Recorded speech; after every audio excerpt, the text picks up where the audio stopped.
Matthew chapter 5. Matthew chapter 5. Tonight we are continuing our Sermon on the Mount study. Last week we worked through what the Bible calls the Beatitudes, if you remember that. We saw how we can experience the presence of the Lord in our lives when we're poor, when we feel sad, when we have been humbled, when we are yearning for Christ, when we're struggling to forgive others, when we're wrestling with purity, trying to find peace, or in the midst of persecution. This is where we learned last week we can still experience the presence of Christ in our lives through those difficult times. Tonight we are continuing through the Sermon on the Mount to discover what kind of influence we are to have in our world, in our community, and on those the Lord has purposefully placed in our lives. We use that phrase a lot tonight. Those that He has purposefully placed in your lives. And what I want us to understand about that phrase is for all of us to think about this. You could have been born at any point throughout all creative history. From the time that Genesis came along, when Jesus created the first man, Adam and Eve, until now. You could have been born at any point. But He chose for you to be born specifically on your birthday. You could have been born at any point, any family in all the world. But He chose for you to be here tonight, on this date, at this time, in this community, for a specific reason. There are people that you go to school with, that you are in class with, for a very specific reason. Christ has put them and placed you all together. He has gathered all of us here tonight for a very special purpose. He has put people in your life for a very specific purpose. So when you hear this phrase, those He has purposefully placed in your life, think that. It is so purposeful that throughout all of creative history, God chose to have me born at this specific time. So what is God's plan for this community in 2021? 2021, whatever. I think I said that right. It sounded weird coming out. Alright, so what's the plan for you guys right now? It's you. What's the plan for this community? What's God's plan for your school to reach and know Jesus? You're the plan. You're the plan. So that's what we're going to do tonight. We're going to step into that plan and realize what God is calling us to, what He's already declared about us, and realize that we have a purpose right now, right where we live. It's not about getting older and reaching people for Jesus. It's about right now. We saw a video of Shane Pruitt saying what we know. The most effective way to reach a teenager is what? What he said. Other teenagers. That's not me. Okay? No, that's not me. That's not the other adults in this room. So what that means, it doesn't matter who's in this pulpit tonight. Who's going to reach the kids at your school? You. You are the ones, not me, not anyone else who stands up here. It's going to be you. And it's for a purpose. It's intentional. And God specifically placed you here at this time, in this point of the world, at this point of creative history. This is His plan, is you. He said, what's the best thing about getting my name out? I'm going to have this person born exactly at this date, to this family, to live in this community, for this other person that I have born at a specific time to put in a classroom with them. So that way, I will be made known through that student. That's God's plan. That's His plan for every single Christian. So why don't you get saved and then God just send you to heaven? Because He leaves us here behind on purpose. For the fame of Jesus Christ, to make Him known to other people. So let's read together Matthew chapter 5, verses 13 through 20. You are the salt of the earth. But if the salt should lose its taste, how can it be made salty? It's no longer good for anything but to be thrown out and trampled under people's feet. You are the light of the world. A city situated on a hill cannot be hidden. No one lights a lamp or puts it under a basket, but rather on a lampstand, and it gives light for all those who are in the house. In the same way, let your light shine before others, so that they may see your good works and give glory to your Father in heaven. Don't think that I came to abolish the law or the prophets. I did not come to abolish, but to fulfill. For truly I tell you, until heaven and earth pass away, not the smallest letter or one stroke of a letter will pass away from the law until all things are accomplished. Therefore, whoever breaks one of the least of these commands and teaches others to do the same will be called the least in the kingdom of heaven. But whoever does and teaches these things, teaches these commands, will be called great in the kingdom of heaven. For I tell you, unless your righteousness surpasses that of the scribes and the Pharisees, you will never get into the kingdom of heaven. Right. So Jesus follows up the Beatitudes, which we talked earlier. It's where we as Christians, he helps us refocus our lives, helps us refocus our situations away from ourselves, right? Because when bad things happen, what do? Well, where's our focus? It's on me. My situation, what I got going on, the whole world is falling around. You see the Chicken Little movie, right? The sky is falling all around us, right? That's where we live. Then God says, no, get your focus away from you and get your eyes up and look at me. Right? I've used the example of let's say Jackson, right? Jackson started walking when he was 11 months old. Now, when he started walking, we would count his steps, right? He'd let go of the furniture and he'd be 1, 2, they were real shaky, right? 3, 4, he would fall and we would celebrate. He got 5 steps and there would be a huge celebration when he fell. We'd set him back up and we'd get him going again. He'd take 6 or 7 and we'd celebrate when he fell. What kind of a father would I be that 11-month-old falls, takes 3 steps and falls, I'm just like, loser. What a waste. Like, really, you can't walk? You know what? Don't even talk to me until you get to walking. I'll be going to talk to you until then. That'd be you'd be like, that dad's crazy, right? It wouldn't make any sense. So why do we do that with God? When I fail and I fall, why is my automatic reaction that God's disappointed and angry with me? We fall, you know what God's saying? All right, get back up. Let's try it again. Let's go. Let's go. But what happens is, we fall and we fail and we refuse to stand back up and get walking again. It's like we got to put ourselves in a spiritual timeout. That's not how this works. You see those videos of those babies who like feel grass for the first time? Like they put them down and their feet go straight out and they just refuse to put their feet down? That's what we do. Like we refuse to stand up. Let go of the furniture and just walk.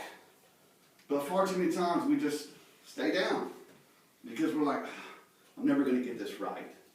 I'm never going to get this right. God's never going to be able to use me.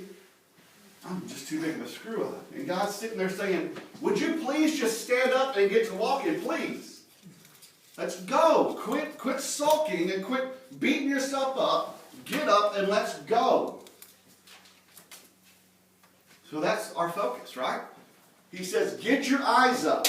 Quit staring at yourself. Get your eyes up. Look at me. Let go of the furniture. Focus on me and let's get to walking. But far too many times we just won't do it. So he's saying the Beatitudes is there to help us refocus our lives, our heart situations away from ourselves, put our eyes on him, and he follows that up with, now that you're back up and walking, here's how you are to influence the world around you. Right? So when you fail, he says, here's how you're going to influence the world. You're like, well, I just screwed up. And God's like, I know. I'm fully aware of that. Let me say this, guys. God already knows that about you. He knows you're going to fail. He knows what he bought at the cross. He doesn't regret saving you. At no point do you screw up and God's like, I really missed the boat. If I would have known they were going to be like that, I probably wouldn't have died on the cross for them. That doesn't happen. God's not disappointed in you. He's not shocked by you. He already knows this about you, so get up and walk. That's our calling. That's the encouragement. God already knows this about you. And he says, I still have something for you to do. Let me show you a purpose. Right before we get to the Beatitudes, he says, here's your purpose. Let me show you how you're going to influence the world that I've purposefully placed you in. See, I think there's times as believers we get this wrong when we look at how we're supposed to influence the world.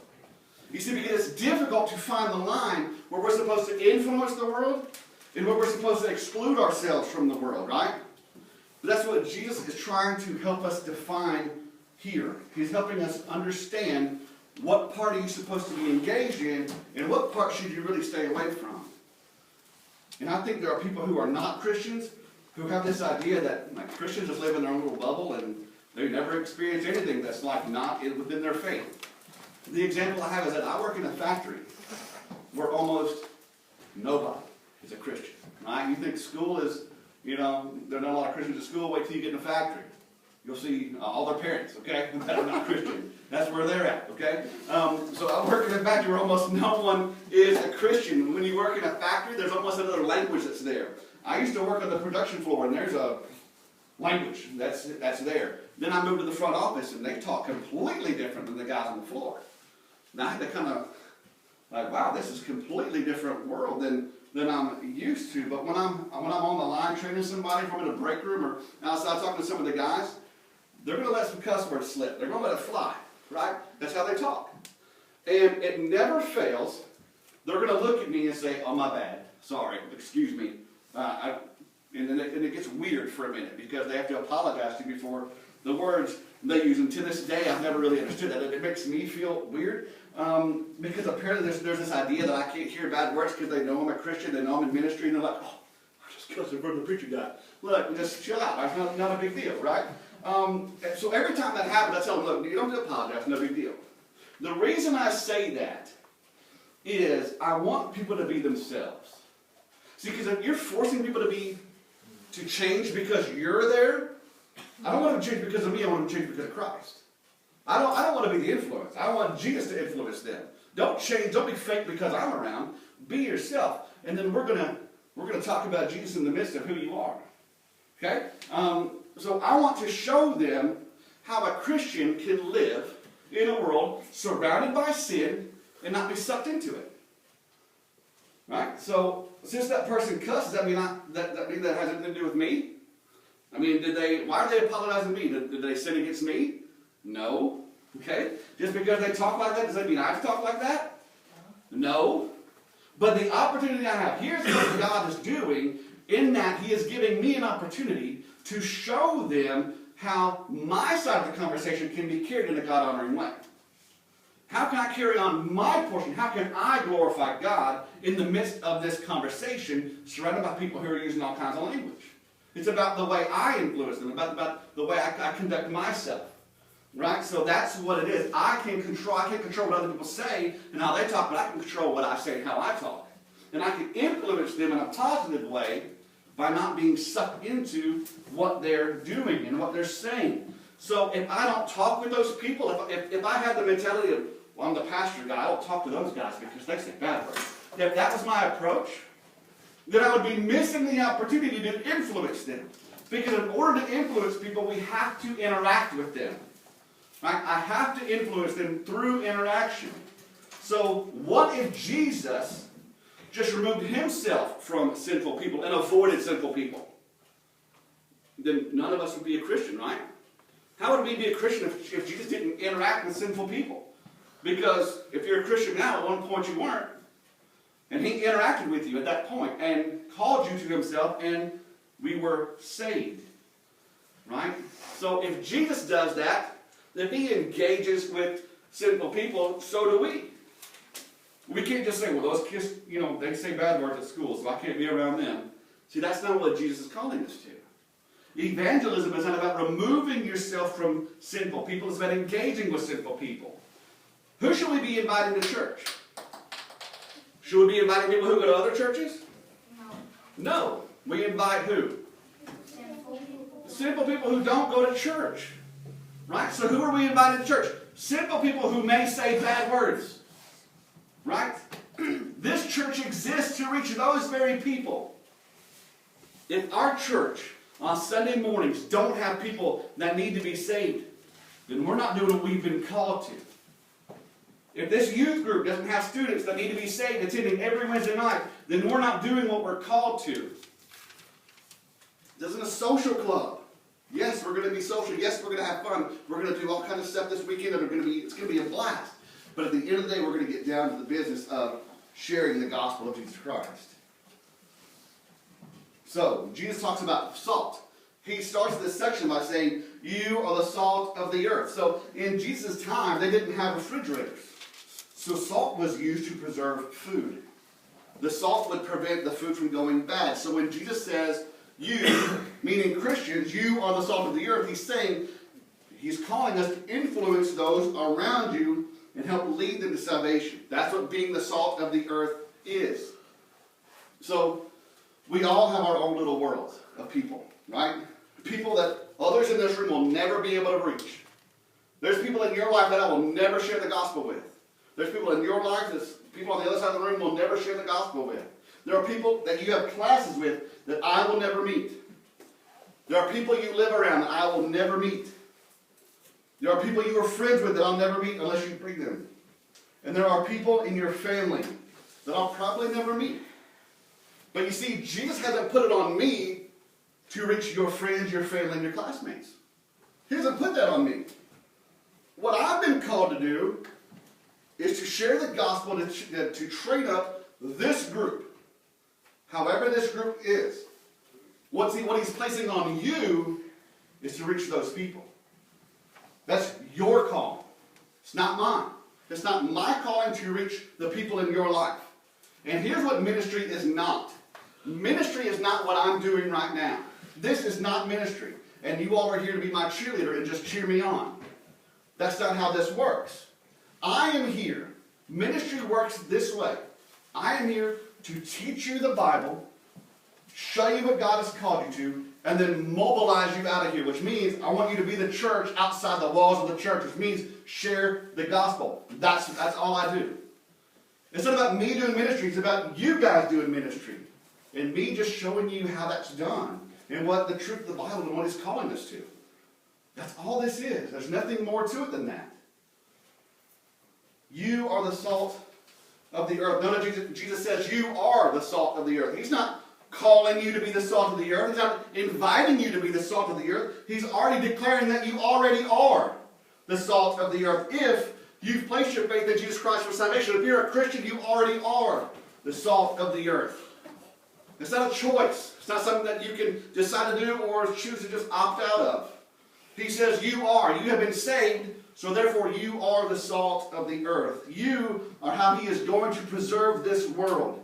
You are the influence He has chosen for those He has purposefully placed in your life. And Jesus follows this up by saying, but if salt should lose its taste, well, how can it be made salty? It's no longer good for anything but to be thrown out and trampled under people's feet. We get into the science of that, right? Well, if salt loses its salt, then it's no longer salt. That's why it's salt. And if it loses its salt, you can't make salt salty. We can get into all that. Chemistry.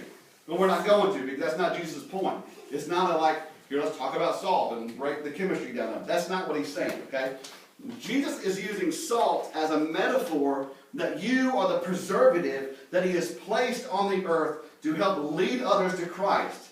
And the same is true for what He's saying here. If salt loses its saltiness, then the food that it was mixed with is going to spoil, right? Because what does the salt do? It preserves the food, right? It saves it. It's like a refrigerator. It saves it, makes it good. But if it loses its saltiness and the food it's mixed with is going to spoil and you got to throw it out. It's not going to be any good.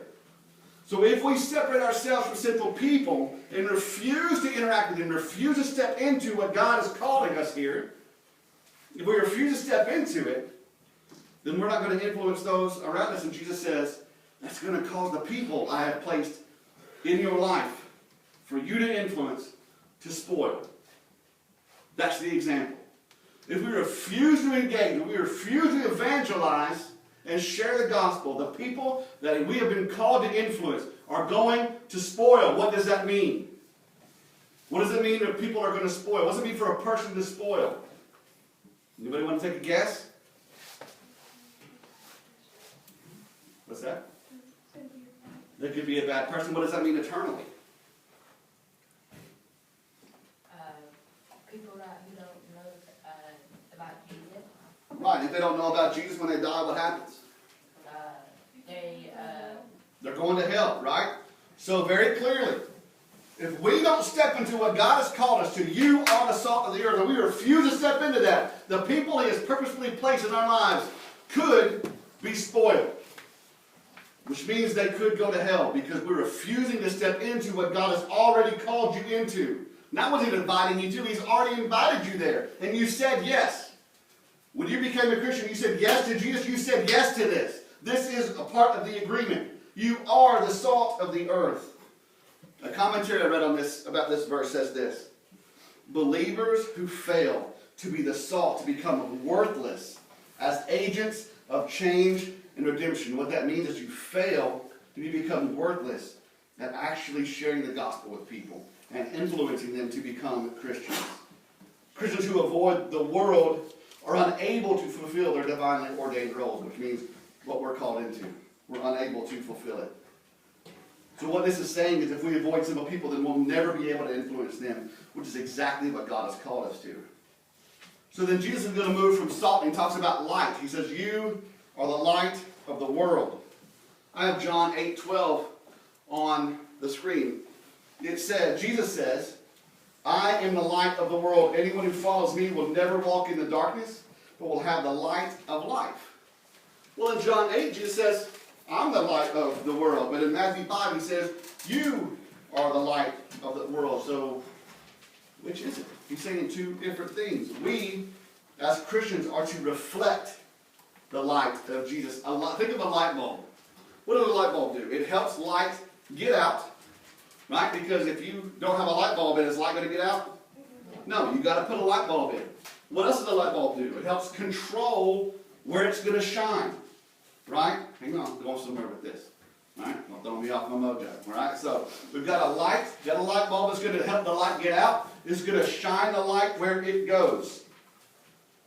Right? So we are to help Jesus, the light, get out and shine it on others. It's just another way of what Jesus says at the end of the book of Matthew when he says, go make disciples of all nations, teaching them everything that I've commanded you. So when Jesus says you are the light of the world, he is saying you are to be sharing the gospel with everyone. See, Jesus talking about salt and being light brings up important questions about our involvement of Christians in our world, like we said earlier, and what part are we supposed to withdraw and remove ourselves from the world. See, Christians are not called to control the secular world. That may be hard for adults especially to hear that, but not in this room. I mean that just in a general sense. Christians, we're not called to control the world around us.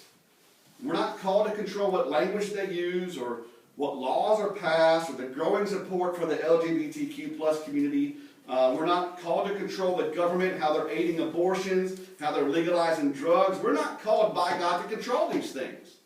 What we are called to, what we are responsible for, is to remain active in our community and those around us. But Christians are not responsible to Christianize the whole world. Right? We got this one little world bubble that we talked about earlier. There's people that's in our families that we live around, that we go to school with. That is the world that we are to influence. That will overflow into the overall world, right? It will spread. But Jesus says, you're not responsible to Christianize the entire world. Because if you read the book of Revelation, that's not going to happen. But we are called to remain active in preserving, like salt, preserving God's standards in our lives. Right? So what that means is we have to take seriously the things that we are called to. When we separate from the world and we develop small Christian circles that are just uninvolved in the world just ignores us. Right? So it's like, I'm just going to be a Christian, but it's going to be kind of quiet. Like sharing the gospel is really not my thing. I'm not going to tell anybody about Jesus. We just kind of withdraw from the world. But the world just ignores us at that point. But we have to be an irritant. That's what salt is. It's an irritant. Right? You guys, everybody know an irritant? Right? Right here on the front row? Right? Right? No, not to call names. Embarrass Seth. Right? So, that's what it sounds like. Okay? Irritant. Right? We're called to be an irritant. That's what salt is, guys. Salt is an irritant. It's an irritant to the bacteria trying to overtake the food. See, salt fights against the bacteria, but it's not responsible for the bacteria. But if the salt wasn't there, the bacteria would be able to just run rampant, just completely take the food over anytime it wants. All Christians must be involved in the world in which they live. You have to be involved in the lives of those you go to school with, the people that you know have never placed their faith in Jesus Christ for salvation. Those that you know don't go to church because you have been purposefully placed in their life to help preserve them by reflecting the light of Jesus. He says no one lights a lamp and puts it under a basket, That would defeat the purpose, wouldn't it? You just light a lamp and just cover it up. All you do is make it dark again, right? Probably just go catch that basket on fire, if you had to guess. Your salvation, guys, is more than just you going to heaven. It's not just a check mark of, okay, I said yes to Jesus, I'm going to heaven, check, I'm done. I'm just going to wait for that time to come. I'll just live my life however I so choose. There's a light that has been lit inside of you to shine to others, not to keep to yourself. It's not about being a silent Christian. I'm just going to be a Christian. I'm going to live over here. I'm not going to tell anybody. We're going to kind of do this thing quietly, right on the down low. That's not how this works. Verse 16 says, let your light shine before others so that they may see your good works and give glory to your Father in heaven. So verses 17 through 20, it helps prove something that we talked about during the intro of this study several weeks ago. This is a collection of Jesus' teachings, not one big long sermon taught at one time. The reason I say this, it helps, because Jesus just went in on being salt and light, and then he immediately goes into, well, don't think that I came to abolish the law. I came to, I came to fulfill it, not abolish it. Like, that we're talking about salt and light. Now we're talking about law and abolishing. Well, this is a weird transition. So this kind of shows this isn't just a one thing. This is several different teachings, and this is kind of shifting gears. In seminary, I had to record a sermon for one of my classes, and I had to get graded on like the way I talk and whether I say the word too much, and on my major points, my minor points, my introduction, my ending, and my transitions. Yes? What is seminary? Seminary is like pastor school. We can think of it that way. So I had to turn record a sermon in for one of those, and I actually took a class on preaching, and that was what it was. Well, you got to send me a recording, let me hear it, and that's one of the things that I got graded on was transitions. So if Jesus is like salt and light, well, I didn't come to abolish the law. My seminary professor would have been like, that doesn't make any sense. That was a weird transition, just kind of went out of nowhere. So it's important to see what Jesus is saying during this section, okay? He's saying, when he talks about abolishing the law and fulfilling it, he's saying that his life, his death, his resurrection does not put an end to the Old Testament. So it's not like, okay, there's the Old Testament Bible and then there's Jesus and there's two different things. He's saying it's all the same. He didn't leave it unchanged. He came to fulfill the Old Testament. Everything in the Old Testament is pointing to the life, death, and resurrection of Jesus. And the Pharisees were so hyper-focused on obeying the Old Testament law, but the goal of the Old Testament is Jesus. But that's the piece that the Pharisees missed. And Jesus is trying to help his disciples by letting them know that without Jesus' salvation, it will be impossible to enter heaven. So this goes back to what we just talked about. What's our call? To tell people this very thing. It's impossible to get into heaven outside of Jesus. And Jesus ends this particular teaching by specifically naming the scribes and the Pharisees. He says the scribes and the Pharisees had the greatest righteousness imaginable within Judaism. Like, they were the best of the best. I know the Pharisees have like really bad, they're usually the bad guys in the story of the Bible. So when we say Pharisees, just think that's the evildoer, that's the bad guys, right? But they were actually really good at following the law of the Bible. They followed it exactly. In fact, if you study the Pharisees in depth, you'll see that they followed the law even tighter than they were required to. But in verse 20, Jesus isn't questioning their obsessive attention to every detail of the Old Testament. These guys had the Old Testament memorized. Not like a few verses. They had the entire Old Testament memorized word for word. Like, I'm not going to tell you like what a couple of verses say. They can tell you what the entire Old Testament says word for word. I don't have that kind of stuff memorized, okay? So they've got every word memorized. These guys are brilliant, brilliant people. But you know what they couldn't figure out? That everything they memorized is about Jesus. They couldn't figure that out. Everything they know is actually pointing to Jesus, and they just couldn't get it. So Jesus isn't saying that they're not smart. He's calling out that their obsessive attention to the law is overshadowing their discipleship to the one the law is fulfilled in. So he's saying you're so focused on this religious stuff that you're missing Jesus. So for us, guys, what this means, we cannot allow our Sunday school attendance or our church attendance or the fact that maybe you read your Bible every day, that is not more important than your relationship with Jesus. Yes, I want you here every Wednesday, but it's not more important than your relationship with Jesus. If you're not careful, you'll place the things of God above God himself. I mean, what's more important, guys, attending church or your relationship? I know some people will say, well, it's kind of the same thing, right? It's kind of the same thing. You don't have to go to church to be saved, but the saved go to church. You know what the problem with that is? The lost go to church too. So we can't just say, well, all the Christians are in church. It's not the case. The lost are in church as well. The Pharisees never followed Jesus because their focus is on religious practices and religious things and not on their relationship with Jesus. So I want to make sure that you are not placing religious practices above worship, communication, and growing your relationship with Jesus. If you think, well, I came to church on Wednesday, so I did my Christian duty, check. I'm good with God. God's not like checking in today and like take and roll. Like, okay, who's all here? Okay, good. Looks like they're doing good. He knows what you're doing when you're not here. He knows what the rest of your week looks like. He knows what you're going to do tonight. He knows what you're going to do tomorrow when you're by yourself. He knows what you're doing. You're not fooling him by being here as if you don't have things going on outside of here. So don't place this above your relationship with Jesus and being sincere and honest with what you're struggling through. As if you're not going through it. It's just silly. He already knows. It's just silly to pretend like you're somewhere that you're not. Don't put religious practices and religious things above your relationship with God. It's just silly. Because your church attendance will not get you into heaven. Like, they're not going to get your attendance and be like, how many Wednesdays were you there? Okay. Okay, great. Yeah, looks like your attendance is here. So you're good to go. That's not how that works. It's about your relationship with Jesus Christ. Did you ever place your faith in Jesus Christ for salvation? That's the one question, the only question that gets you into heaven. There's one question on the test. It's a pass or fail. There's not like a, kinda.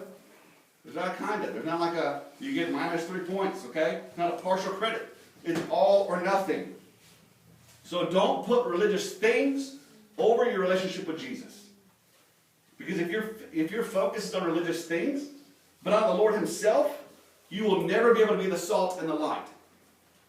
You won't be able to influence the people God has specifically placed in your life. You won't be able to reflect Jesus to those around you. See, when Jesus invited you into a relationship with him through placing your faith in Jesus Christ for salvation, that wasn't the end.